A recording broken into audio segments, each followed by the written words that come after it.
നമസ്കാരം. കുറേ മാസം കുറേ ആയി ഞാൻ ഈ ഒരു കാര്യം പറയാമെന്ന് പറഞ്ഞിട്ട്. കാരണം നമ്മുടെ നാട്ടിൽ ഈ പറഞ്ഞ പോലെ ഒരു കാര്യമില്ലാതെ വെറുതെ റോഡുകൾ കുത്തി കീറിയിട്ടിട്ട് നമുക്ക് ഒരു ഉപകാരമില്ലാത്ത രീതിയിൽ, കാരണം വെള്ളത്തിൻ്റെ പദ്ധതി അത് ഇതെന്നൊക്കെ പറയുന്നുണ്ട്, പക്ഷേ ഒന്നുമില്ല. അതായത് അവിടുത്തെ തുടങ്ങേണ്ട പ്ലാന്റേഷനെ സ്റ്റാർട്ട് ചെയ്തിട്ടില്ല. അപ്പോൾ പഞ്ചായത്തിൻ്റെ ചോദിച്ചാൽ പഞ്ചായത്ത് പറയും അത് കേന്ദ്ര സർക്കാരിൻ്റെയാണ്, കേന്ദ്ര സർക്കാർ ചോദിച്ചാൽ പഞ്ചായത്തിൻ്റെയെന്ന് പറയും. പക്ഷേ ഇതിൻ്റെ ഇടയിൽ പെട്ടുപോണത് ഈ സാധാരണക്കാരാണ്. ഈ ഒരു അവസ്ഥ നോക്ക്. ഇപ്പോൾ ലോറി പല വീടുകളിലേക്ക് ട്രിപ്പ് അടിക്കുന്ന ലോറി കാര്യങ്ങളാണ്. ഈ പറഞ്ഞ പോലെ ചളിയിൽ പെട്ട് വല്ലാത്തൊരവസ്ഥയാണ്. തെണ്ടിത്തരം എന്ന് പറയുന്ന നെറുകെട്ട പരിപാടി ചെയ്യാന്ന് പറയുന്ന ഒരു പരിപാടി ഉണ്ടല്ലോ. അതിനിപ്പോൾ വാർഡ് മെമ്പറാണ് ശരി, ആരാണ് ശരി, അങ്ങനെ ഇത് ചെയ്യണമെന്നുണ്ടെങ്കിൽ അത് പെട്ടെന്ന് പരിഹരിക്കാനുള്ള സൊല്യൂഷൻ കൂടി കണ്ടിട്ട് വേണം ഇത് ചെയ്യാൻ. അല്ലാതെ വെറുതെ എന്തെങ്കിലും രാഷ്ട്രീയക്കാർ കുറേ ഫണ്ട് പാസ്സായി അത് വെറുതെ ഷോ ഓഫ് കാണിക്കാൻ വേണ്ടിയിട്ട് ഇങ്ങനെ വെറുതെ റോഡും കീർച്ചിട്ട് ഈ പറയുന്ന പോലെ ജനങ്ങളെ ബുദ്ധിമുട്ടിക്കുന്ന അവസ്ഥ വളരെ ശോകമാണ്. കാരണം വണ്ടിക്ക് കുറേ കംപ്ലയിൻറ്റ് വരുന്നുണ്ട്, വണ്ടിക്ക് ഒരുപാട് ഇഷ്യൂസ് വരുന്നുണ്ട്, കാറിനായാലും ബൈക്കിനായാലും.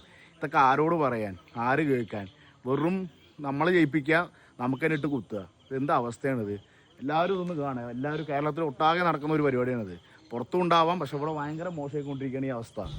ഏത് ഗവൺമെൻറ് ആണെങ്കിലും ഏത് രാഷ്ട്രീയക്കാരാണെങ്കിലും തെണ്ടിത്തരം കാണിക്കുന്ന ഒരു പരിധിയുണ്ട്. ഇനിയിപ്പോൾ ഇത് കണ്ടാൽ പറയും ഇനിയിപ്പോൾ ഓടിച്ച ഡ്രൈവറിൻ്റെ പ്രശ്നമാണ് പറയും. അമ്മാരി ടീമാണ് നമ്മുടെ അവിടുത്തെ രാഷ്ട്രീയക്കാർ. അപ്പോൾ ഇത് സ്ഥലം വേറെ എവിടെയല്ല, നമ്മുടെ കിണാവൂർ തന്നെയാണ്. നിങ്ങളുടെ നാട്ടിലും ഇതേപോലത്തെ ഇഷ്യൂകളും കാര്യങ്ങളൊക്കെ ഉണ്ടാവും. പ്രതികരിക്കാണ്ട് ഇവിടെ ഒന്നും നടക്കില്ല.